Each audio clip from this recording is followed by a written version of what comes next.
머리 미는 거 질색일세. Pada masa pemerintahan Raja Sonjo di tahun 1592, tentara Jepang mulai menginvasi wilayah-wilayah di semenanjung Korea. Namun sang raja tidak ingin memimpin perang dan justru memilih untuk menyelamatkan dirinya sendiri dengan pergi ke dinasti Ming meninggalkan rakyatnya. Kemudian Pangeran Guanghei diangkat menjadi raja secara tiba-tiba dan dikirim paksa oleh Raja Sonjo untuk memimpin kerajaan melawan tentara Jepang dengan pergi ke markas militer di Gangge. Pangeran Guanghei yang pada saat itu masih muda dan tidak memiliki pengalaman di medan perang harus melakukan perjalanan yang panjang dan berbahaya dengan penuh rasa ketakutan. Dalam rombongannya tersebut, pangeran didampingi oleh dayang-dayang, prajurit kerajaan, serta sebagian pejabat tinggi seperti wakil menteri. Dan dalam perjalanan itu terdapat juga para prajurit bayaran yang sejatinya dipaksa oleh keadaan sehingga harus ikut dalam perjalanan tersebut. Prajurit bayaran atau disebut juga dengan pejuang fajar yang kalau diterjemahkan ke dalam bahasa Inggris berarti Warriors of the Dawn sesuai dengan judul film ini. Oke guys, tanpa berlama-lama, mari kita nikmati filmnya.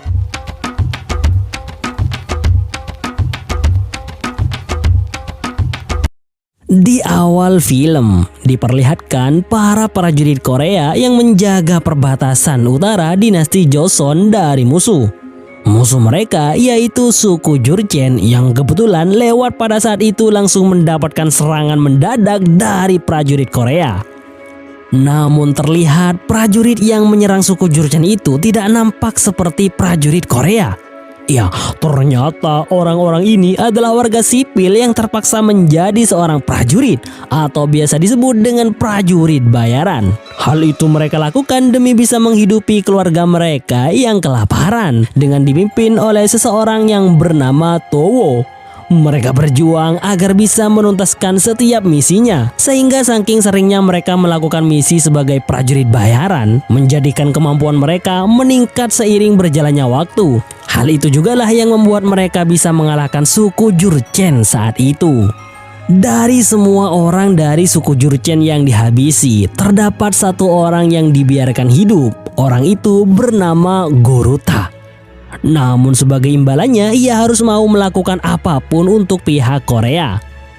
Malam harinya saat para prajurit Korea merayakan keberhasilan mereka siang tadi, para prajurit bayaran justru kesal dengan euforia yang mereka lakukan. Sebab kemenangan itu mereka dapatkan tanpa meneteskan darah sedikit pun. Sebaliknya, para prajurit bayaran yang bersusah payah dengan mempertaruhkan nyawa mereka tidak diperbolehkan bergabung dengan mereka.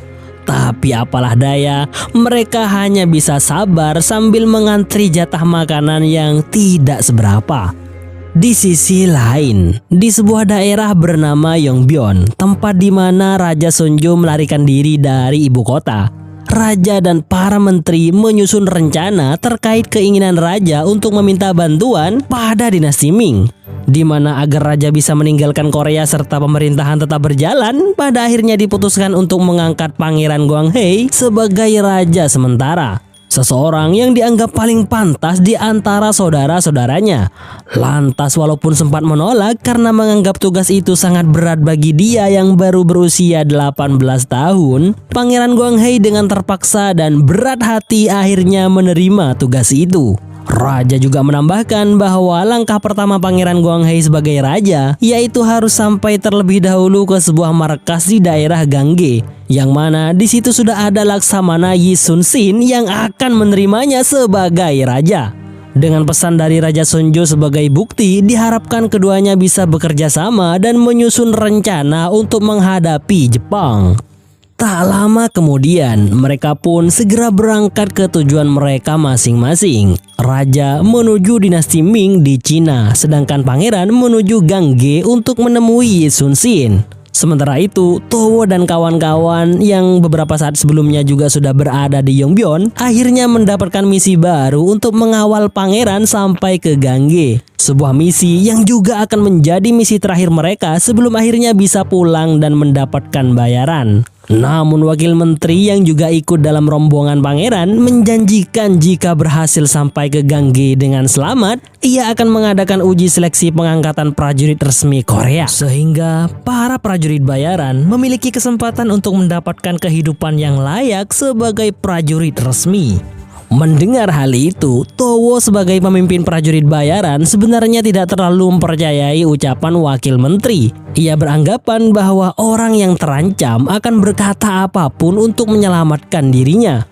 Namun mengetahui bahwa prajurit bayaran yang kabur akan dihukum mati, mau nggak mau ia dan teman-temannya harus melaksanakan misi tersebut. Di tempat yang berbeda, terlihat seorang warga Korea yang sedang menggelandang anak muda ke hadapan pihak Jepang. Dan faktanya, pemuda tersebut adalah Pangeran Im Hae yang merupakan kakak kandung Pangeran Gwang Hae. Ya, warga tersebut sudah muak saat mengetahui bahwa rajanya melarikan diri ke Cina. Oleh karena itu, ia membawakan Pangeran Im Hae dengan harapan Jepang akan menghentikan peperangan. Di waktu yang sama, Pangeran Im Hae menjelaskan walaupun ia anak pertama, pemerintahan saat ini telah diberikan kepada adiknya, yaitu Pangeran Gwang Hae. Untuk itu, tidak ada gunanya jika Jepang menangkapnya, ucap Pangeran Im Hae dengan raut wajah ketakutan. Mendengar hal itu, untuk menyenangkan Hideyoshi Toyotomi yang berkuasa saat itu, Jenderal Kiyomasa Kato memerintahkan anak buahnya yang bernama Komandan Tarobe untuk menangkap Pangeran Gwang Hae.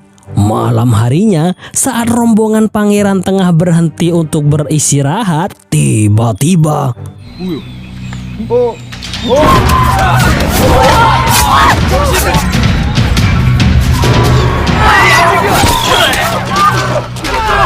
beruntung dengan sigap, Towo berhasil menyelamatkan nyawa pangeran.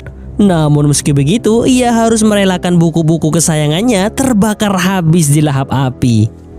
Setelah menginvestigasi busur yang digunakan oleh musuh, bisa disimpulkan bahwa penyerangan malam tadi bukanlah ulah tentara Jepang ataupun bandit hutan. Di lain sisi, kejadian itu ternyata membuat setengah dari rombongan pangeran tewas dan juga melarikan diri. Oleh karenanya, wakil menteri menyalahkan Yang Sa yang merupakan pemimpin rombongan karena telah teledor sehingga hal ini bisa terjadi. Melihat hal itu, Towo kemudian mengusulkan untuk mengambil rute pegunungan. Ia beranggapan bahwa jalur datar sangat berbahaya karena mudah ditemukan oleh musuh. Walhasil walaupun usulannya sempat diragukan, namun pada akhirnya pangeran menyetujui usulan tersebut. Di momen inilah perjalanan terasa sangat berat, khususnya bagi prajurit bayaran. Tak hanya kelelahan karena harus menandu pangeran menyusuri terjalnya pegunungan, mereka juga harus menahan sakit saat Yang Sa menyiksa mereka yang dianggap telah melakukan kesalahan. Sampai akhirnya, Towo yang tak tahan melihat anak buahnya tersiksa karena usulannya sendiri, tiba-tiba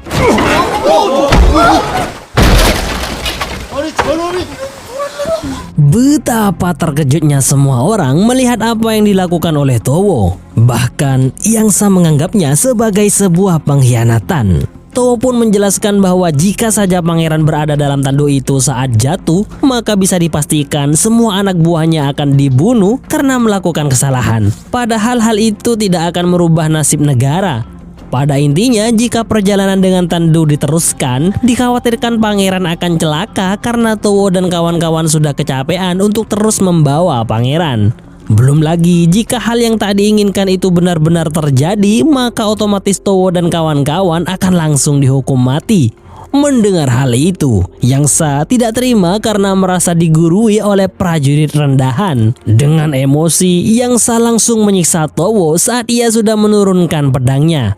Nah, pada saat momen inilah ada salah satu prajurit kerajaan yang memanfaatkan keadaan untuk melarikan diri.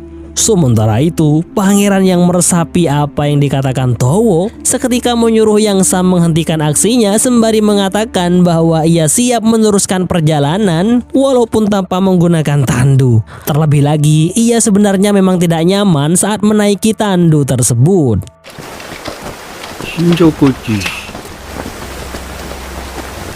Saat pangeran memutuskan untuk berjalan kaki dan memikul lelah bersama-sama, perjalanan pun berlanjut dengan menempatkan Towo dan kawan-kawan di garis paling depan. Di tengah-tengah perjalanan itu, salah satu dari mereka merasa bahwa Goruta si suku Jurchen tidak terlihat sama sekali. Mereka yang mendengarnya pun tidak memperdulikan sama sekali jika terjadi apa-apa dengan Goruta. Toh dia bukan termasuk anggota mereka atau bahkan orang Korea sekalipun. Namun di sela-sela percakapan mereka itu, Towo merasakan ada sesuatu yang tidak beres. Dan tak lama kemudian,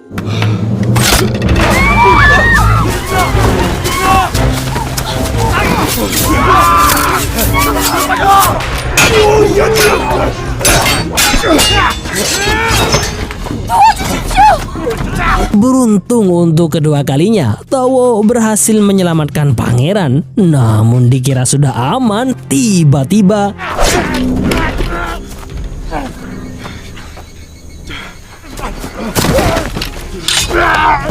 Towo yang terdesak meminta bantuan pangeran untuk menusuk musuh yang mengancamnya. Akan tetapi pangeran yang belum terbiasa dengan keadaan semacam itu tak bisa berbuat apa-apa selain panik. Lantas Towo yang tengah terdesak segera meraih pisau di dekatnya dan langsung menusuk musuhnya. Setelah kejadian itu, keduanya pun kembali berkumpul dengan anggota rombongan yang tersisa. Di depan wakil menteri dan juga Yangsa, Towo mengungkapkan kecurigaannya terkait adanya mata-mata. Dan benar saja, Goruta yang sempat dikabarkan menghilang ternyata memang sengaja Towo perintahkan agar tertinggal di belakang untuk menyelidiki masalah ini. Dan faktanya, dari investigasi yang Goruta lakukan, ia menemukan seseorang yang mengikatkan catatan informasi pada ranting sebuah pohon. Walaupun tidak sempat melihat wajahnya, Goruta menemukan sebuah benda yang bisa mengarahkan kepada mata-mata tersebut. Benda itu ternyata adalah sebuah kipas angin, yang mana kipas tersebut merupakan kipas yang sering digunakan salah satu pelayan untuk mengipasi pangeran. Singkat cerita, pelayan tersebut akhirnya diciduk dan dipaksa untuk berterus terang. Dari penuturannya, terungkap bahwa orang-orang yang dari kemarin mengancam keselamatan pangeran ternyata suruhan Raja Sonjo sendiri, alias ayah sang pangeran. Si pelayan juga menambahkan bahwa alasan raja melakukan hal itu dikarenakan beliau membenci pangeran yang sejatinya bukan anak yang diperoleh dari hubungan yang sah. Di mana baik itu Pangeran Gwanghei ataupun kakaknya yaitu Pangeran Imhei diperoleh dari hubungan raja dengan selirnya yang merupakan orang dapur alias tukang tanah Benrakora. Terlebih lagi, ibu Pangeran Gwanghei ini langsung meninggal saat melahirkan Pangeran Gwanghei. Di sisi lain, Raja Sonjo sendiri rupanya juga lahir dari hubungan yang tidak sah alias anak haram. Sehingga hal tersebut semakin menambah kebencian raja yang seakan-akan melihat dirinya pada diri Pangeran Gwanghei. Mendengar hal itu sontak membuat kejiwaan sang pangeran terguncang. Ia tidak menyangka bahwa ayah yang selama ini ia kagumi sama sekali tidak mengakui keberadaannya, bahkan menginginkan ia mati. Sementara itu, si pelayan masih terus nyerocos yang membuat pangeran semakin kena mental. Lalu tiba-tiba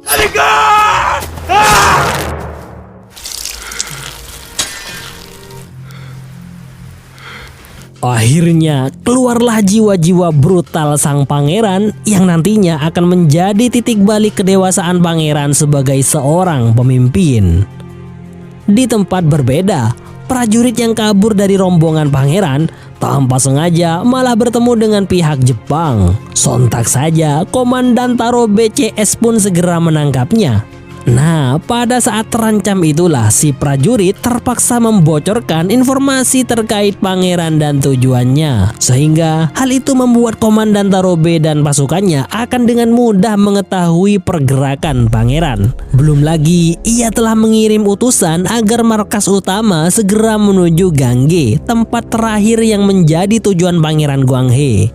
Kembali ke rombongan pangeran. Saat rasa lapar mulai menguasai perut-perut mereka yang kehabisan persediaan makanan, Tanpa sengaja mereka bertemu dengan warga pengungsi akibat penyerangan Jepang. Lantas ketika melihat para pengungsi masih memiliki sisa makanan, yang sah sebagai pemimpin rombongan memaksa mereka agar membagi makanan dengan rombongan pangeran. Bahkan sebagian anak buah Towo secara paksa sudah mulai merebut makanan tersebut. Melihat hal itu, pangeran pun segera menghentikan keributan itu. Ia mengatakan pemerintah saat ini telah gagal melindungi rakyatnya sampai-sampai para pengungsi kehilangan tempat tinggal mereka. Oleh karena itu, sangat tidak pantas jika mereka juga sampai kehilangan makanan. Pada akhirnya, melihat ketulusan hati pangeran membela rakyatnya, para pengungsi pun dengan sukarela membagi makanan mereka. Saat perut sudah terisi, salah satu dari prajurit bayaran nyeletuk agar orang yang bernama Gokso yang diketahui pandai bernyanyi bersedia untuk menghibur semua orang. Bahkan pangeran ikut membujuknya agar mau mengeluarkan suara emasnya. Tak sampai di situ, saat Gokso mulai bernyanyi, pangeran seakan tak mau ketinggalan dengan menari mengikuti irama. Hal itu ia lakukan karena hanya itulah yang bisa ia berikan untuk rakyatnya. Minami no shima wa attake pineapple puru attama poka poka aho baka. Tanpa diduga, apa yang ditunjukkan oleh pangeran ternyata menuai respek yang sangat besar bagi rakyatnya. Bahkan stigma jelek tentang raja yang selama ini Towo pikirkan seketika sirna saat melihat apa yang telah pangeran lakukan. Singkat cerita, perjalanan pun kembali dilanjutkan dengan berbagai cobaan, rintangan, serta lika-liku yang telah mereka lewati bersama. Perjalanan terasa menyenangkan saat mengetahui bahwa tujuan mereka sudah dekat. Namun apa yang terjadi?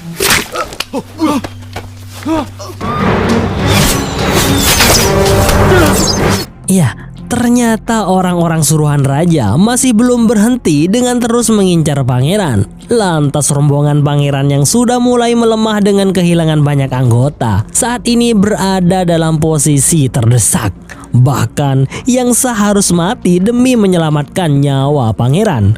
Beruntung Komandan Tarobe dan pasukannya yang menginginkan pangeran ditangkap hidup-hidup dengan mudah berhasil menghabisi orang-orang suruhan raja itu. Sementara itu, Towo yang tidak mau pangeran tertangkap oleh pihak Jepang berusaha mengalihkan mereka dengan bendera Korea pemberian yang sah.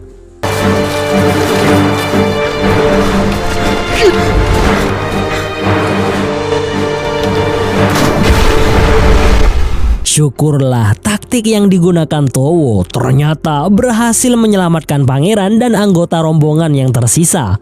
Bahkan beberapa saat setelahnya mereka akhirnya sampai di markas Gangge.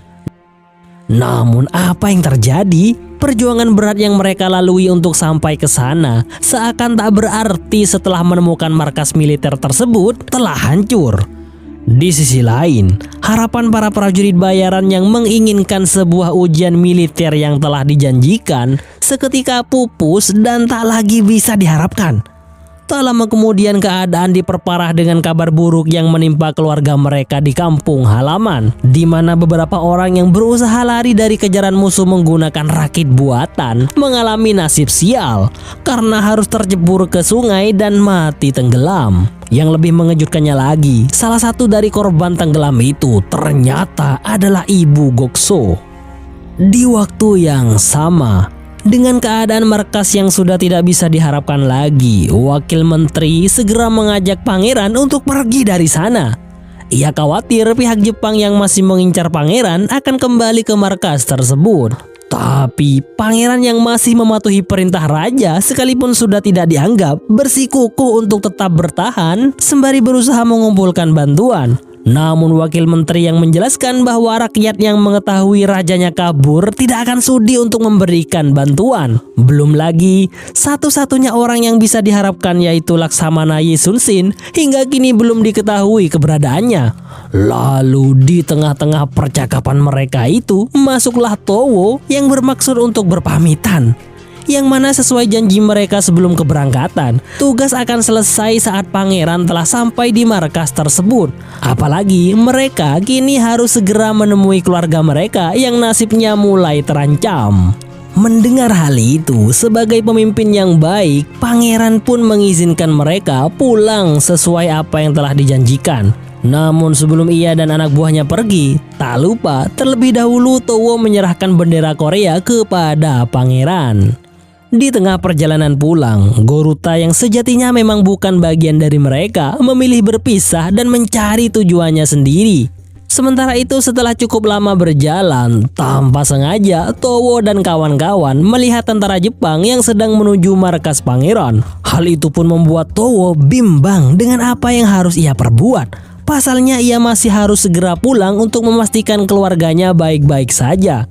Di sisi lain, ia juga tidak tega jika harus membiarkan pangeran ditangkap oleh pihak Jepang. Setelah lama berpikir dan sempat ditentang oleh anak buahnya, Towo akhirnya memutuskan untuk kembali dan memberitahu pangeran. Bersamaan dengan itu, pangeran yang masih belum memutuskan langkah selanjutnya akhirnya mendapatkan angin segar dari perintah baru sang raja. Ya, Raja Sonjo alias ayahnya sendiri memerintahkan untuk segera bergabung dengannya dan meninggalkan Gangge. Sontak hal itu pun disambut baik oleh wakil menteri dan kawan-kawan. Akan tetapi pangeran sendiri terlihat agak ragu saat meninggalkan Gangge. Ternyata keraguan tersebut bukan karena nasib buruk yang ia alami saat perjalanan sehingga membuat ia tidak mempercayai raja. Namun rupanya ia tidak tega jika harus meninggalkan rakyatnya dalam kesengsaraan. Lalu tak lama kemudian datanglah Towo yang mengabarkan bahwa Jepang sedang menuju ke sana. Mendengar hal itu, pangeran pun memikirkan cara agar bisa menyelamatkan rakyatnya. Akhirnya atas saran dari Towo, pangeran pun memutuskan untuk mengevakuasi semua orang ke sebuah benteng yang tak jauh dari sana. Sesampainya di sana, Towo terkejut saat mendapati anak buahnya ternyata menyusulnya. Bahkan mereka juga membawa beberapa orang biksu yang nantinya sangat membantu dalam pertempuran. Namun meski begitu, Towo sempat kecewa karena tidak menemukan Gokso bersama mereka. Di sisi lain, Jepang ternyata sudah dekat sembari masih mengejar orang-orang yang tertinggal. Melihat hal itu, Towo dan yang lain berusaha sekuat mungkin untuk menyelamatkan mereka. Akan tetapi, Jepang dengan pasukan yang lebih banyak dan peralatan yang mumpuni berhasil menangkap dan membunuh sebagian dari mereka, termasuk juga Duk Yi, salah satu dayang kepercayaan pangeran. Setelah kejadian itu, pihak Jepang segera mendirikan tenda tepat di depan benteng pertahanan. Hal itu dilakukan semata-mata untuk memojokkan pangeran beserta semua orang yang berada di dalamnya. Sementara itu, wakil menteri yang tidak ingin ia dan pangeran mati konyol dalam kepungan Jepang itu mengajak pangeran kabur dengan sebuah perahu kecil di tepi sungai. Bahkan Towo juga mendukung hal itu demi keselamatan pangeran. Akan tetapi mendengar kata-kata wakil menteri yang provokatif, terlebih ia juga membawa-bawa nama raja yang memerintahkan pangeran untuk segera kembali, seketika membuat pangeran naik pitam. Yang intinya, apa yang ingin disampaikan pangeran adalah tentang kebebasannya dari bayang-bayang raja. Ia mengatakan bahwa dia tidak mau hubungan ayah dan anak antara ia dan raja menghalanginya untuk melakukan hal yang lebih besar, yaitu ikut andil bersatu padu menghadapi penjajahan, meneteskan darah yang sama, keringat yang sama yang nantinya akan berakhir dengan tawa atau bahkan tangis bersama. Sebab baik itu pemimpin ataupun rakyat jelata sama-sama merupakan warga Korea. Mendengar hal itu sontak membuat semua orang merinding bercampur bangga dengan apa yang pangeran katakan. Tak lama setelahnya bendera pun dikibarkan, di mana pihak Jepang langsung merespon hal itu dengan sebuah serangan.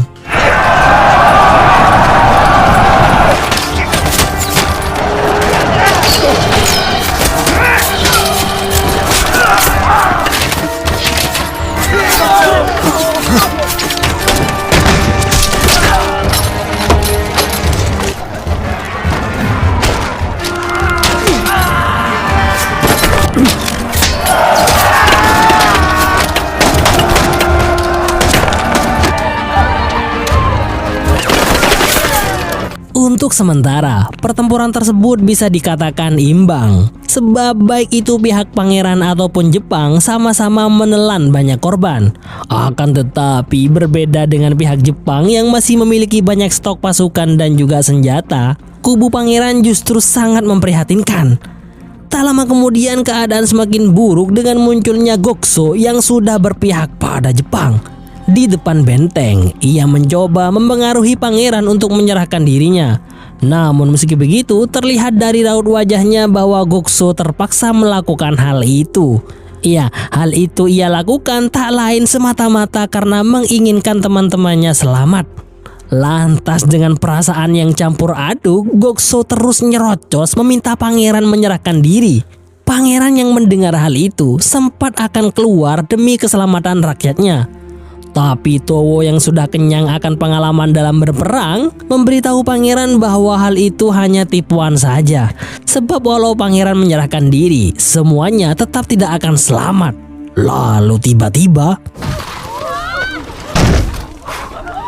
ya, di tengah keputusasaan itu, tanpa diduga muncullah Goruta yang sebelumnya memutuskan berpisah dengan Towo dan kawan-kawan. Di mana pada saat perpisahannya itu ternyata diam-diam ia merekrut prajurit sukarela. Tak hanya itu, menurut keterangan salah satu orang yang dibawa Goruta, prajurit sukarela tersebut kini telah mencapai 100 orang.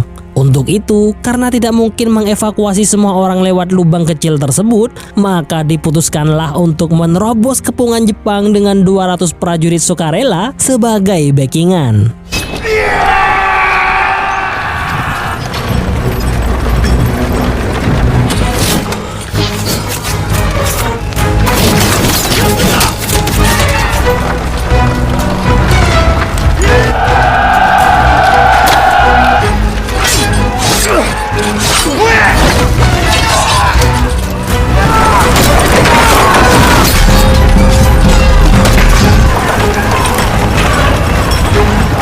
Syukurlah rencana tersebut berhasil membuat pangeran dan orang-orang yang tersisa melarikan diri hingga ke tepi sungai. Di lain sisi, Gokso beralih mengkhianati Jepang dengan cara menghentikan mereka. Melihat hal itu, To pun tak tinggal diam melihat temannya berjuang sendiri. Sehingga pada akhirnya ia pun kembali ke medan perang yang sontak diikuti oleh anak buahnya yang tersisa.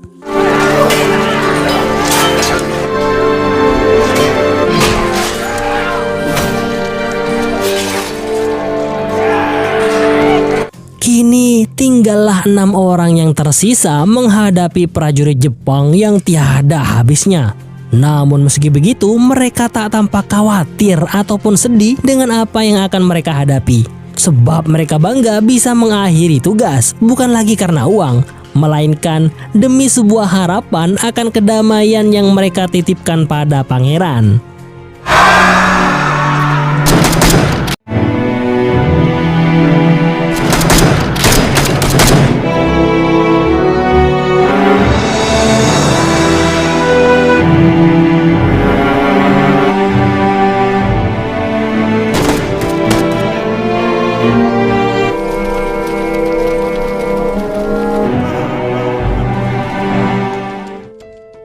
Setelah kejadian itu, pangeran akhirnya sampai di markas Laksamana Yesunshin. Di sana, keduanya segera menyusun taktik untuk menghadapi serangan Jepang.